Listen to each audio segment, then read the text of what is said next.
मतलब एक जिन कुछ शेरों को छोड़ने के लिए आप 10,000 आदिवासियों को माइग्रेट कराओगे, उनके खेत खाली कराओगे, उनका गांव खाली कराओगे, उनकी जमीन खाली कराओगे। तो मैं तो क्लियरली इसके विरोध में हूँ। ये कुछ ग्राम सभाओं में फर्जी तरीके से वन विभाग ने ग्राम सभा के प्रस्ताव के साथ छेड़छाड़ करके प्रस्ताव पारित भी करा लिया था। सबूत मैंने आपको दिखाया था, सबूत मेरे पास में है, मैं दिखा देता हूँ। हो रहा है सरकार उनका जो जमीन के बदले जमीन है वो जमीन के बदले जमीन दे दे। सरकार के पास छोटे घास की, बड़े घास की, बड़े जंगल की जमीन कमी तो है नहीं। आप जहाँ जिस गाँव में जाएंगे वहाँ आपको सरकारी जमीन मिल जाएगी। और वहाँ पर मात्र हमारे 2 ही गाँव है। तो जो गांव डूब में आ रहे हैं उनके किसानों को, उन आदिवासियों को आप जमीन के बदले जमीन दे दो और आपका बांध बना लो। बांध बनने से क्या बोलते हैं, रुनलाए माइनर जाती है। अब उस नाम से ही माइनर निकली, लेकिन वहीं पे पहुंचती नहीं क्योंकि वो टेल हो जाता है। इस कारण से शहीद लाल सिंह में भी उस गाँव के बहुत से किसानों को रकबा छोड़ दिया गया। तो मैं विधानसभा में लड़ाई लड़ रहा हूँ उसको जुड़वाने के लिए भी। हम लोग प्रयास कर रहे हैं क्योंकि देखिए इसके मूल समस्या क्या है। ऐसी योजना थी जिस कारण से शिवराज जी को 2018 में हार का मुंह देखना पड़ा। बीफ ब्रैकेट में गौ मांस 0% टैक्स की शर्मनाक है। हम माँ बोलते हैं और उसको आप 0% टैक्स लगा रहे हो। अब उसमें सीएम साहब का वक्तव्य आया था कि भैया हमारे यहाँ तो प्रतिबंधित है। संतों पे गोली चलाई थी जब गौ माता राज्य माता की मांग करने का। देखिए उस समय क्या परिवेश थे मुझे पता नहीं है। मेरी उम्र जो है उस समय पैदा भी नहीं हुआ था। अगर ऐसा हुआ था तो गलत था।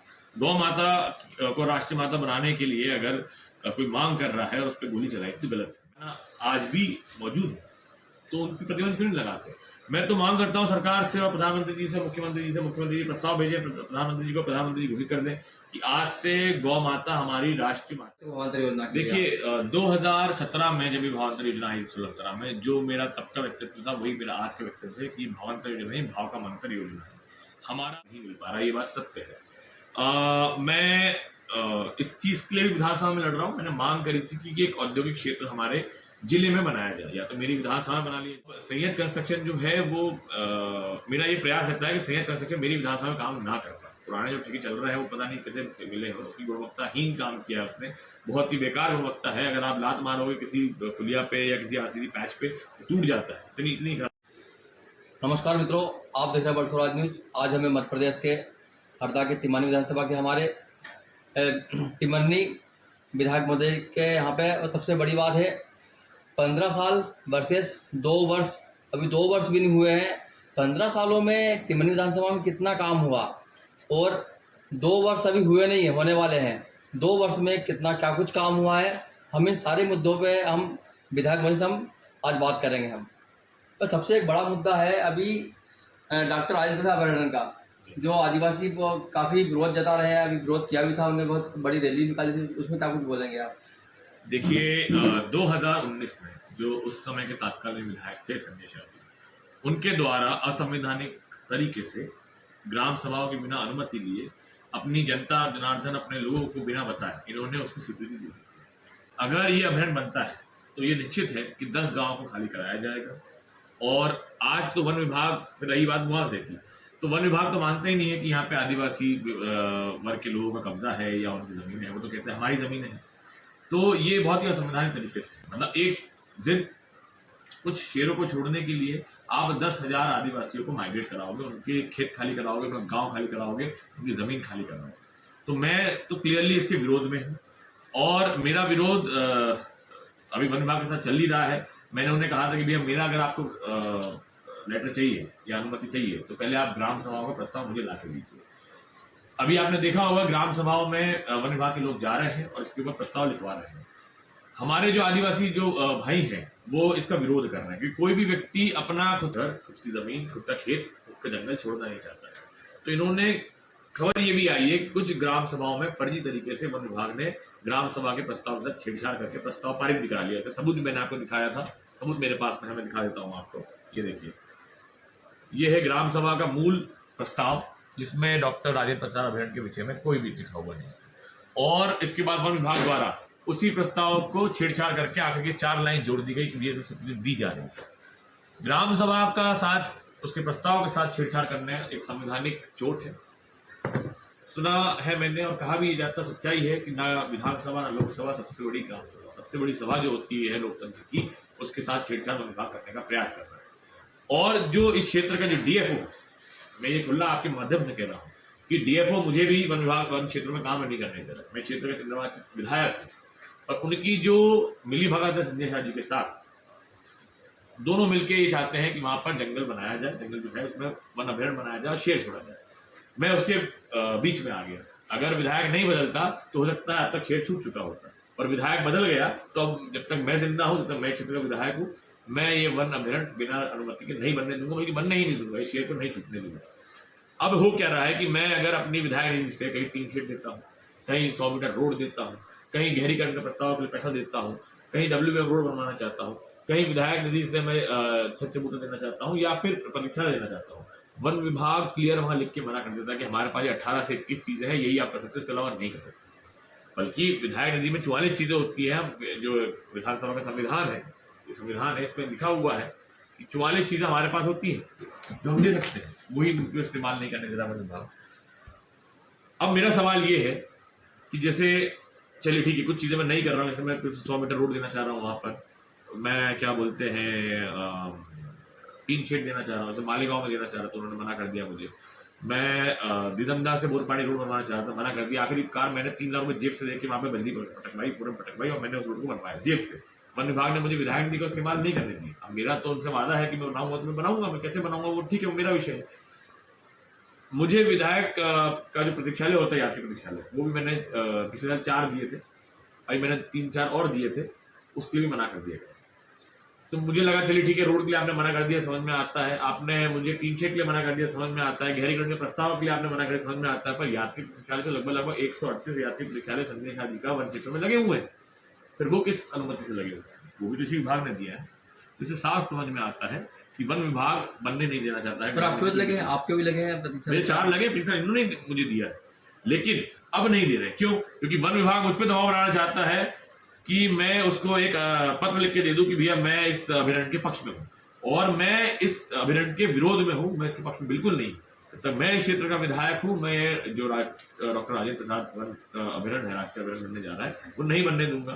शेर को नहीं छूटने दूंगा, ये शेर चीता भालू नहीं छूटने दूंगा। अभी आपने देखा एक खबर आई, इससे भगदड़ मच गई कि भैया चीते के निशान मिले हैं, कहीं कुछ मिले हैं, चीता है या तेंदुआ है, तेंदुआ का लिखा है। उससे इतनी भगदड़ मच गई जब शेर सिंधखेड़ा में जब शेर छोड़ दोगे तो क्या होगा हमारे आदिवासी भाइयों। और शेर जो है वो कोई पालतू कुत्ता थोड़ी ना होता है जो बांध के रोड पट्टे से। आप 10 गांव की बात कर रहे हो, वो तो उसका इच्छा है, तो 10 गांव में रहना चाहे 10 गांव में रहेगा। उसकी इच्छा है कि नहीं मेरे को मखड़ाई जाना, मखड़ाई आ जाएगा। उसकी इच्छा है कि मेरे को आज सिराली आना, सिराली आ जाएगा। वो शेर है, जंगल का राजा होता है। तो इस तरह का नियम विरुद्ध काम वन विभाग करना चाह रहा है और उनको मेरी अनुमति चाहता है, और मैं अनुमति नहीं दे रहा हूँ, इसलिए मेरे को भी विधायक निधि का काम करने नहीं दे रहा। एक सबसे बड़ी योजना है, उसमें खुशी भी है, किसानों चेहरे पर बहुत खुशी है और आदिवासियों पर बहुत गम है। उनके गांव जाएंगे, उनके मकान जाएंगे और किसानों खेत में। आप शायद जो बात कर रहे हो गंजाल मोरन की बात, गंजाल मोरन की बात। गंजाल मोरन के मेरी विधानसभा के लगभग शायद 2 गांव आ रहे हैं। मेरा उसमें बहुत स्पष्ट कहना है, क्योंकि देखिए ये योजना अंधेरे में पड़ी हुई है, इससे फायदा बहुत से किसानों को होने वाला है, लेकिन कुछ को नुकसान भी होगा। मेरा ये कहना है कि जिनको नुकसान हो रहा है, सरकार उनको उनका जो जमीन के बदले जमीन है वो जमीन के बदले जमीन दे दे। सरकार के पास छोटे घास की, बड़े घास की, बड़े जंगल की जमीन कमी तो है नहीं। आप जहाँ जिस गांव में जाएंगे वहां आपको सरकारी जमीन मिल जाएगी, और वहां पर मात्र हमारे 2 ही गांव हैं। तो जो गांव डूब में आ रहे हैं उनके किसानों को, उन आदिवासियों को आप जमीन के बदले जमीन दे दो और आपका बांध बना लो। बांध बनने से क्या बोलते हैं हमारे जो किसान उनको ही फायदा होगा, और अगर क्या बोलते हैं हमारे भाइयों को आप शहरों में जमीन देते हो, आदिवासी भाइयों को अगर आप सिराली के आसपास, टिमरनी के आसपास, हेडगांव के आसपास कहीं जमीन देते हो तो उनको भी फायदा होगा। लेकिन अब हो क्या रहा है कि सरकार सबको अंधेरे में डाल रही है। लगभग मैंने विधानसभा क्वेश्चन लगाया था पिछले साल, एग्जैक्ट फिगर मुझे याद नहीं है, लेकिन 600 से 800 करोड़ रुपए गंजाल मोरन योजना परियोजना के जो कंपनी द्वारा निकाले जा चुके हैं, बल्कि अभी एनओसी नहीं है, अभी क्या बोलते हैं उसके अनुमति ही नहीं है। तो पैसा कहाँ गया, ये भी एक सवाल बनता है। पैसा निकल चुका पूरा? नहीं, पूरा नहीं निकला है। 3200-3500 करोड़ की योजना है, उसमें से 600 से 818 करोड़ कुछ है। मैं आपको मेरा प्रश्न देकर बता दूंगा, जवाब मुझे आया था, वो पैसा निकल चुका है। एक सबसे बड़ी बात है, हमने चुनाव में आपने घोषणा की थी कि तजपुरा साइड टेल क्षेत्र में आप मूंग बोलेंगे किसान, तो क्या उनको पानी मिल पाएगा इस बार? देखिए जो शहीद इलाज सिंह योजना आ रही है ना, उससे बहुत सारे गाँव को फायदा मिलेगा। और क्या बोलते कुछ गांव छूट गए हैं, उनके हम लड़ रहे हैं कि उनको भी इसमें शामिल करा दिया जाए। जैसे गांव रुंदलाय में रुंदलाय माइनर जाती है। अब उस नाम से ही माइनर निकली, लेकिन वहीं पे पहुंचती नहीं है क्योंकि वो टेल हो जाता है। इस कारण से शहीद लाल सिंह में भी उसका उस गांव के बहुत से किसानों को रकबा को छोड़ दिया गया। तो मैं विधानसभा में लड़ाई लड़ रहा हूँ उसको जुड़वाने के लिए भी, और हम लोग प्रयास कर रहे हैं, क्योंकि देखिए इसके मूल समस्या क्या है। 3008 जो पॉइंट है जहाँ से हमारे जिले में पानी आता है, वो जिस समय डिजाइन किया गया था उस समय फसल का रकबा कम होता था, अब फसल का रकबा बढ़ता जा रहा है। उस समय 2 फसलें होती थी, अब 3 फसलें भी हो रही हैं। तो वो जो 3008 पॉइंट है हमारा एक्वाडक्ट जिसको कहते हैं, वो क्षतिग्रस्त भी हो चुका है, डैमेज भी हो चुका है। तो हमको एक नए एक्वाडक्ट की जरूरत है। उसका डिजाइन डिस्चार्ज जो है वो 2053 क्यूसेक का है। हमको अब नए डिजाइन डिस्चार्ज जो है 2500 क्यूसेक के डिजाइन डिस्चार्ज की जरूरत है। तो नया एक्वाडक्ट बनेगा ताकि तेल तक पानी पहुंच सके, उसकी लड़ाई भी हम लड़ रहे हैं।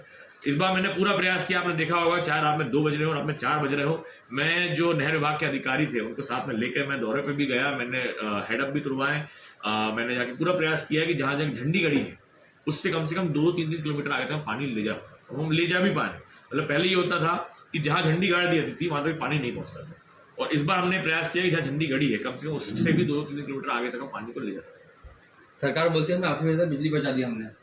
अभी ऐसे ही गाँव में देखा था चुनाव में, आपसे पहले हमने अब खबर में दिखाया था बोबदा गाँव, तो क्या वहाँ आप बिजली पहुँच सकती है? आप बोबदा के बोथार की बात कर रहे हैं। मुझे अच्छे से याद है, मैंने अभी खबर भी देखी थी। बोबदा के बोथार में जो लगभग 2.5 किलोमीटर गांव से दूर एक ढाना बना हुआ है, वहाँ 23 मकान है। मुझे आपके माध्यम से बताते हुए बहुत खुशी हो रही है। हालांकि हमने स्वीकृत करा ली है, मेरे नाम से लेटर है। मैं वेट कर रहा था कि संजय शाह जी जैसे हर बार करते हैं कि मेरे द्वारा किए गए कामों का श्रेय लेते हैं, और जब वो श्रेय लेते हैं तो मैं भी जवाब देता हूँ। तो मैं वेट कर रहा था कि वो जरा ऐसी 60 बसाहटें हैं जहाँ पर हम बिजली ले जा रहे हैं, उन्हीं में से एक बोबदा बोथार भी है। बोबदा बोथार में तो हम काफी आगे पहुंच चुके, खंभे गढ़ चुके हैं, और क्या बोलते हैं 23 मकानों के लिए इतिहास में पहली बार 23 लाख रुपए स्वीकृत कराए गए, यानी एक मकान को बिजली बचाने के 1 लाख रुपए, है ना, ये हमने स्वीकृत करा ली है। और वहां पर इशार आने वाले 15 से 20 दिनों के अंदर बिजली पहुंचा भी देंगे।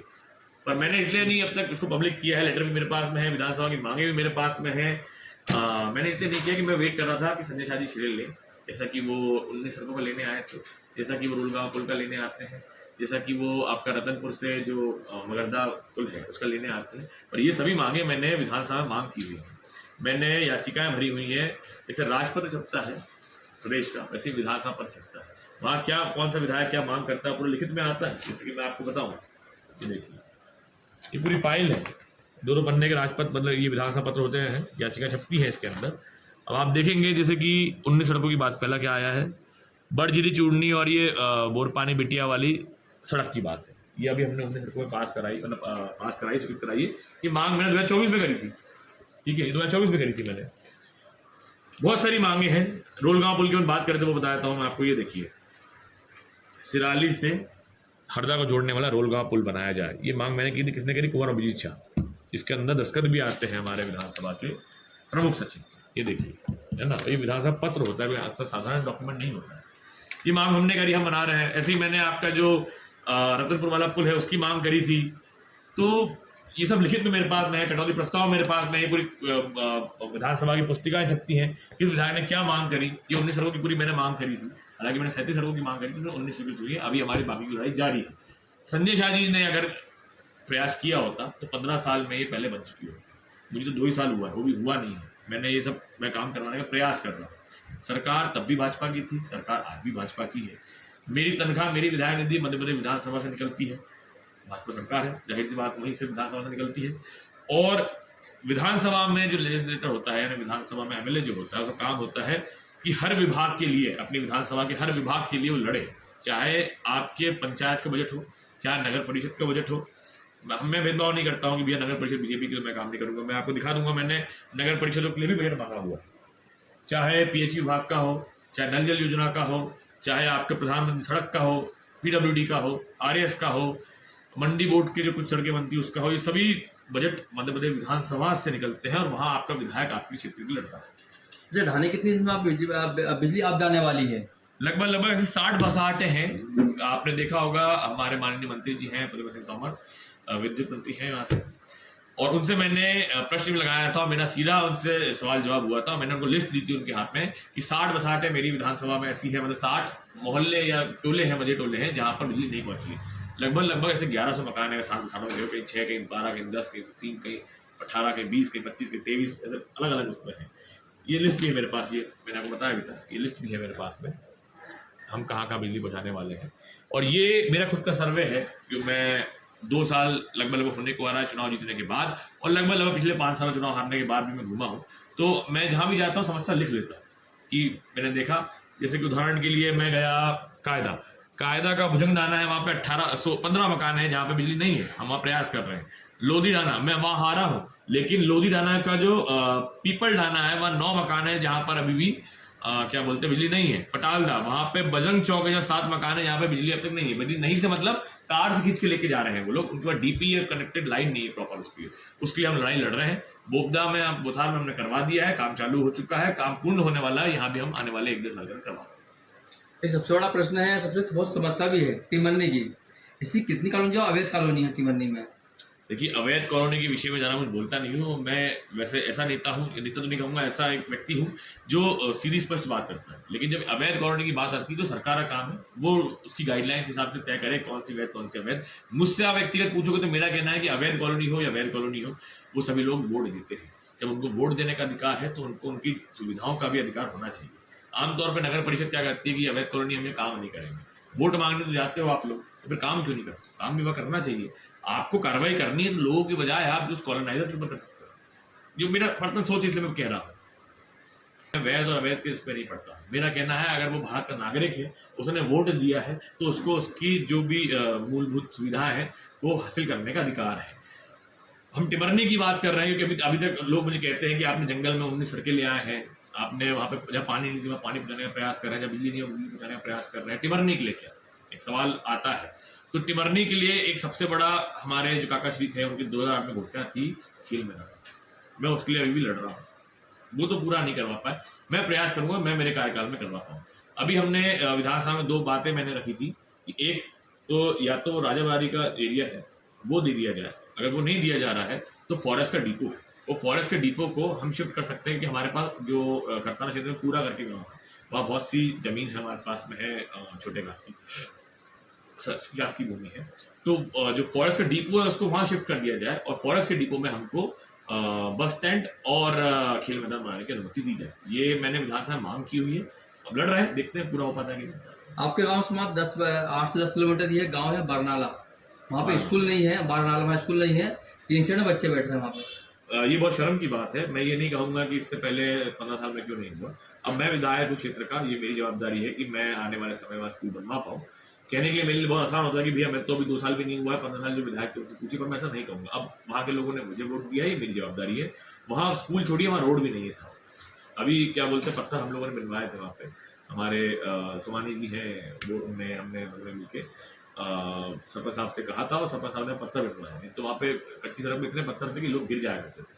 अब मेरा प्रयास रहेगा कि वहाँ रोड भी हम पहुँचा सकें, जैसे कि हम रातामाटी बिके जीरा पानी में लाखादे में या चुनी बागचा में रोड ले जा रहे हैं, वैसे वहाँ भी हम रोड ले जा पाए। भाई मैंने प्रयास किया था पर वो एक PM मिश्रा 4 की जो गाइडलाइंस में फॉलो नहीं कर पाए, उसमें आया नहीं है, वो इसलिए नहीं हुआ है। PWD से हम ट्राई करेंगे कि वहाँ रोड आ जाए। तो वहाँ स्कूल की भी एक समस्या है, वहाँ बिजली की भी समस्या है और सड़क की भी समस्या है। फिर रोड की बात है तो अपना कायदा से केली जो सेहत केंद्र से उसमें काफी आरोप भी लग रहे हैं कि काली रेत का निर्माण किया है। आरोप क्या लग रहा है, वो तो कर ही रहा है। उसको मैंने ही पकड़ा था जाके, वहाँ पे मेरे ख्याल से PWD के SDO हुआ करते थे, उनको रात में लेके गया था और मैंने वहाँ पे पीली रेत दिख रही थी, जब फावड़े से खोद के देखा तो उनसे काली रेत निकल आई थी। वहाँ पे बहुत सी पुलिया के जो बम्बे होते हैं, पाइप से टूट रही पूरी पुलिया है, मैंने वही बताओ ना, जो पुलिया के पाइप होते हैं उन पाइपों को ना बदलते हुए उसने पुराने पाइपों का इस्तेमाल करके नई पुलिया उसके ऊपर से डाल के ले गया था। तो इसकी मैंने शिकायत भी की हुई है। अब सैयद कंस्ट्रक्शन जो है वो मेरा ये प्रयास रहता है कि सैयद कंस्ट्रक्शन मेरी विधानसभा में काम ना कर पाए। पुराने जो ठेके चल रहा है वो पता नहीं कितने मिले हैं, उसकी गुणवत्ताहीन काम किया उसने, बहुत ही बेकार गुणवत्ता है। अगर आप लात मारोगे किसी पुलिया पे या किसी RCC पैच पे तो टूट जाता है, इतनी खराब स्थिति है। तो मैंने कई जगहों पे उसको ब्लैकलिस्ट करने के लिए भी लिखा था, जैसे मैं विधायक बना था।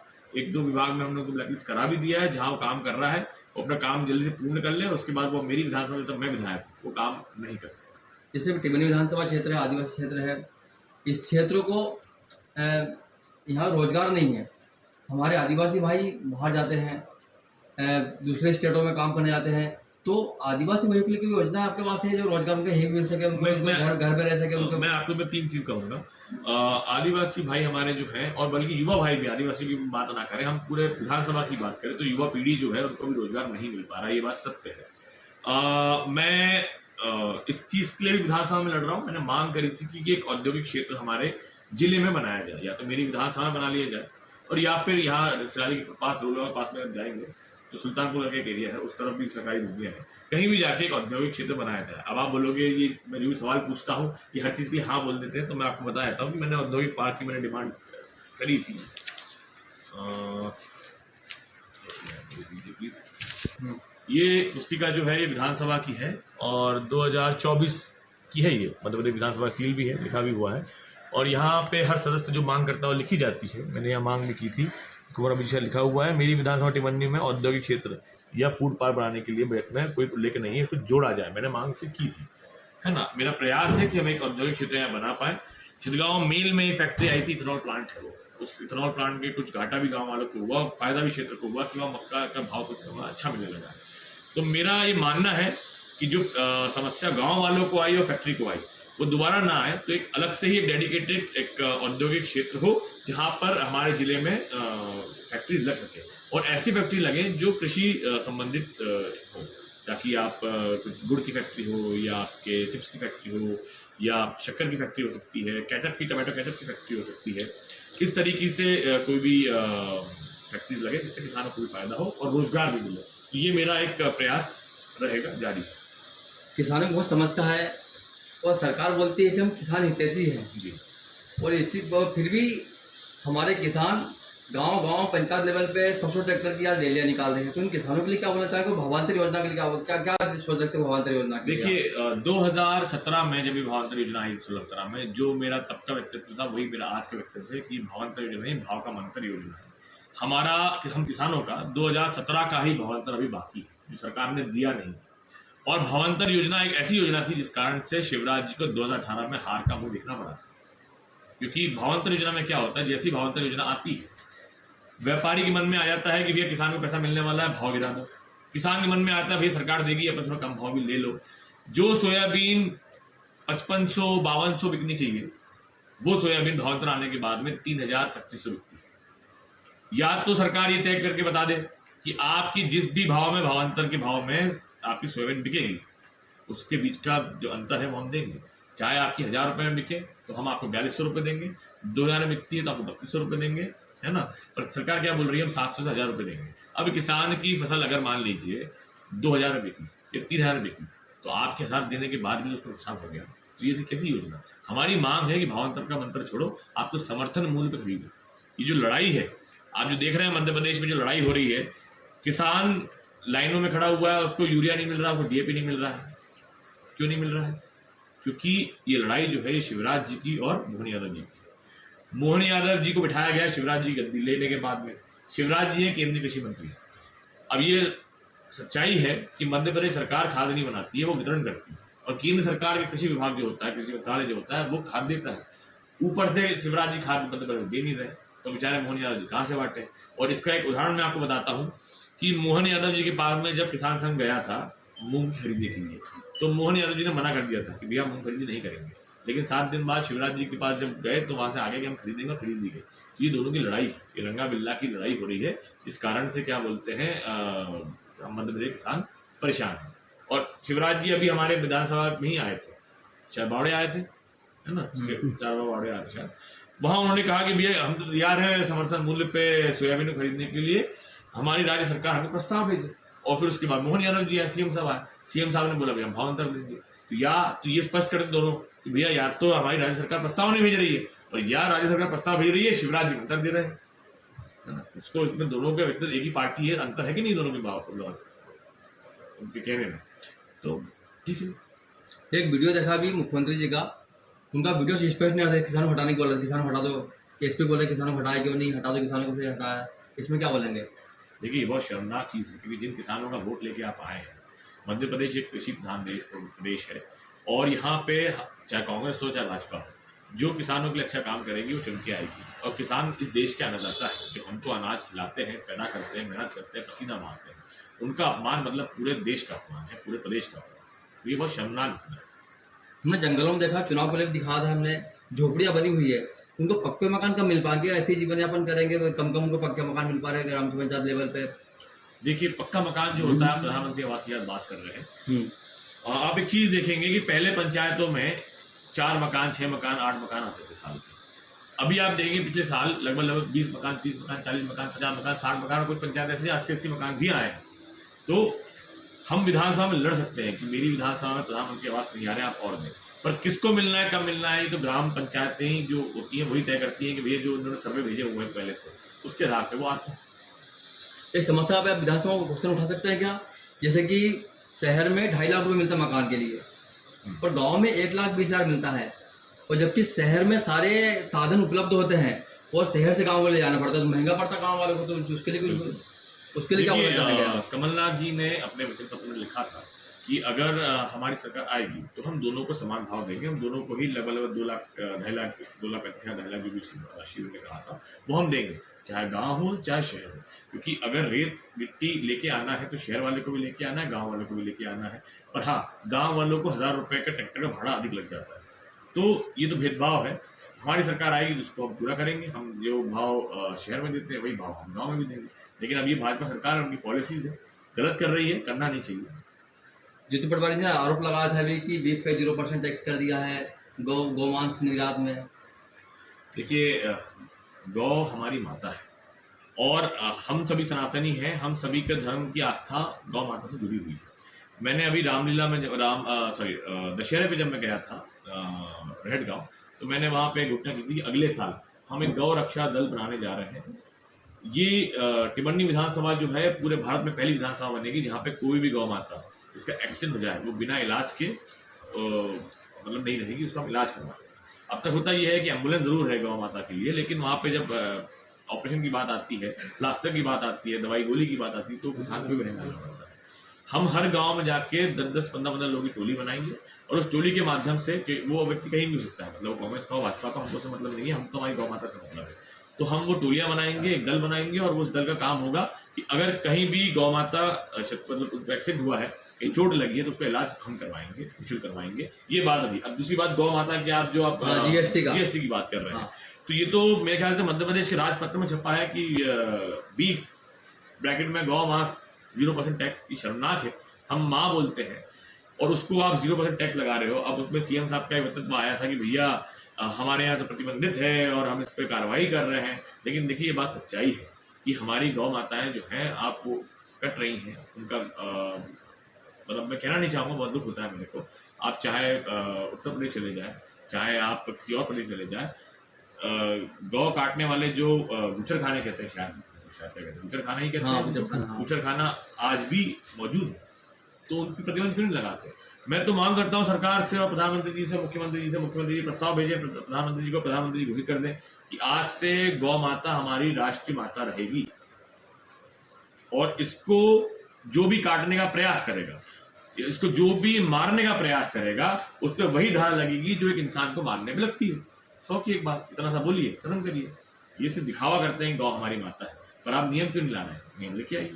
क्या प्रस्ताव लाएंगे आप? गौ माता राज्य माता हमारे मध्य प्रदेश में, आप प्रस्ताव रखेंगे विधानसभा में? आप देखिए, मैं तो मांग रखूंगा, प्रस्ताव रखने का विधायक के पास वो नहीं होता है, लेकिन हाँ मांग रखने का होता है। तो मैं बिल्कुल मांग रखूंगा कि गौ माता को आप कम से कम भारत में नहीं बना रहे तो मध्य प्रदेश में ही माता बना लो, मैं रखूंगा इसका। वो सबसे पहले जब इंदिरा गांधी सरकार थी तो गौ माता संतों पे गोली चलाई थी, जब गौ माता राज्य माता की मांग करने गए। देखिए, उस समय क्या परिवेश थे मुझे पता नहीं है, मेरी उम्र जो है उस समय पैदा भी नहीं हुआ था। अगर ऐसा हुआ था तो गलत था। गौ माता को राष्ट्रीय माता बनाने के लिए अगर कोई मांग कर रहा है और उस पर गोली चलाई तो गलत है। मैं कभी भी किसी गलत का साथ नहीं देता। अगर मेरी पार्टी में भी कुछ गलत हो रहा है तो मैं उसको स्पष्ट बोलता हूँ कि चीज़ गलत है, और भाजपा में गलत हो रहा है तो उसको भी मैं कहता हूँ कि गलत है। अगर इस तरह की घटना हुई थी तो निंदनीय है, इस तरह की घटना नहीं होनी चाहिए थी। पर हम आज की बात करें, 2014 में हमारा भारत देश 8वें नंबर का गौ मांस एक्सपोर्टर था, है ना। आज हम शायद 5वें या दूसरे नंबर पे हम आ चुके हैं। तो गौ मांस का एक्सपोर्ट बढ़ा है या घटा है? अगर बढ़ा है तो कैसे बढ़ सकता है? जब ज्यादा गौ हत्या हो रही है, ज्यादा गाय को काटा जा रहा है, गौ माता को काटा जा रहा है, तभी उसका बीज निकल रहा है, उसका मांस निकल रहा है, इसको आप एक्सपोर्ट कर रहे हो। तो ये भी तो एक विषय है ना।